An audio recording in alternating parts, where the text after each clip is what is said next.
I am not accustomed to putting my professional observations into personal narrative, yet the events of the past month have so thoroughly unsettled my rational faculties that I find myself compelled to record them in this journal, or rather in this curious crimson volume I discovered in the library of Ashford Manor, its pages half filled with accounts I dare not fully credit. My name is Thomas Barrow, cartographer in the employ of His Majesty's survey, and I have been retained by one Jonathan Ashford, Esquire, to produce accurate architectural plans of his hereditary estate. The commission seemed unremarkable when first proposed. A gentleman of property wishes proper documentation of his holdings for purposes of insurance and eventual inheritance. I have completed dozens of such surveys. I should have inquired why 3 previous surveyors had abandoned the task. The trouble began on my second day of work. I had measured the southern facade with meticulous care, 112 feet from the eastern corner to the western edge, not including the conservatory addition.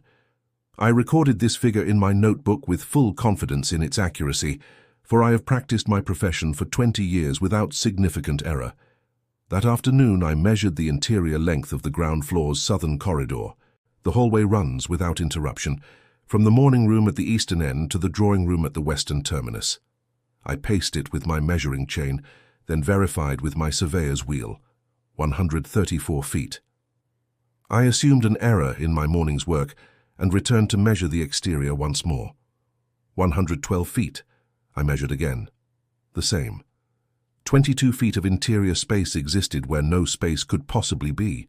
When I presented this discrepancy to Mr. Ashford, he received my report with an expression I can only describe as profound weariness.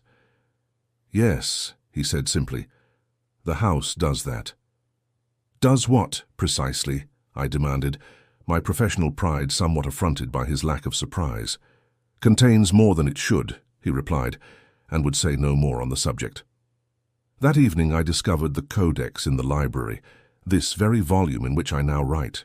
Its early entries describe the house's construction by Nathaniel Ashford, and his growing awareness of the geometrical abnormalities that plague the structure. I read his account by lamplight, and felt the first cold finger of dread trace the length of my spine. Yet I am a man of empirical science. I do not credit tales of impossible architecture and otherworldly intrusions. There must be a rational explanation, an optical illusion produced by the building's proportions, perhaps, or some peculiarity of the cliffside foundation that creates misleading measurements. I resolved to conduct a complete and rigorous survey, to map every room, every corridor, every angle of Ashford Manor with such precision that the truth, whatever it might be, would reveal itself to mathematical scrutiny. I have spent 3 weeks in this task. I have measured and remeasured. I have produced elevations, floor plans, cross-sections. I have triangulated positions and verified distances through multiple methodologies. The house will not be mapped. Each time I complete a survey of a particular wing, I discover upon returning that the measurements have altered. A room that was 16 feet square is now 14 by 18. A corridor that turned at a right angle now bends at something approaching 87 degrees. The grand staircase possesses a different number of steps, depending upon whether one ascends or descends. I have drawn 17 different floor plans. No 2 are congruent. Mr. Ashford found me yesterday in a state of considerable agitation, surrounded by my scattered papers and contradictory diagrams. "My great-grandfather wrote that the house is a junction," he said quietly, "a place where the normal rules of space grow, flexible." "That is geometrically impossible," I insisted. "Yes," he agreed, "it is." He showed me his great-grandfather's manuscript then, the De Architectura Profana, which remains in the family's possession. I am trained in Latin and can read architectural drawings. What I saw in those pages violated every principle of Euclidean geometry I have ever studied.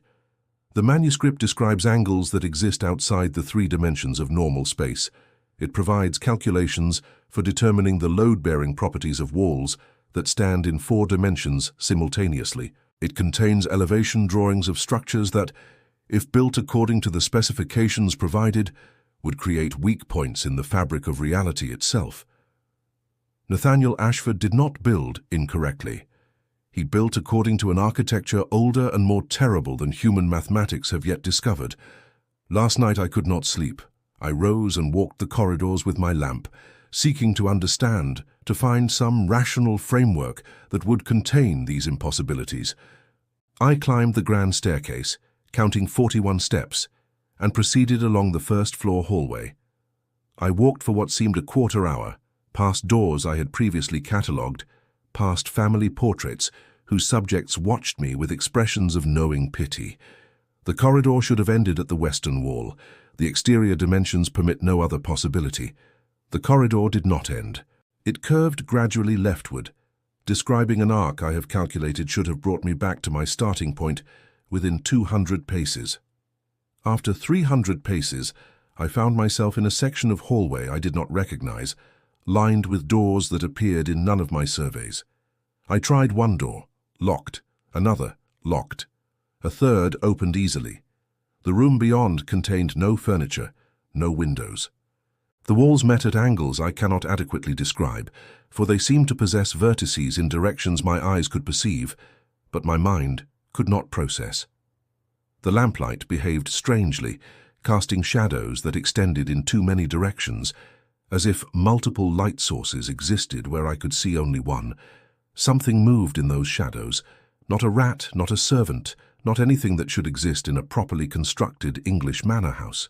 It moved through angles, disappearing from view not by passing behind objects, but by rotating through dimensions I do not possess names for. I fled. I ran back the way I had come, my lamp swinging wildly, my breath ragged with terror. I descended the stairs, 37 steps, and locked myself in my chamber. I am leaving at first light. Mr. Ashford may retain another surveyor if he wishes, though I suspect he will not. I suspect he knows that the house cannot be mapped, because it refuses to remain constant, long enough to be committed to paper. Before I depart, I am adding this account to the Codex, for it seems the proper repository for such testimony. Let whoever next attempts to impose rational order upon Ashford Manor read this and know, some structures exist partially in geometries that human mathematics were never meant to measure. The house is not haunted. The house is not cursed. The house simply exists in more dimensions than we do, and we are the intruders in spaces we were never meant to perceive. I am a cartographer. I have mapped coastlines and mountain ranges.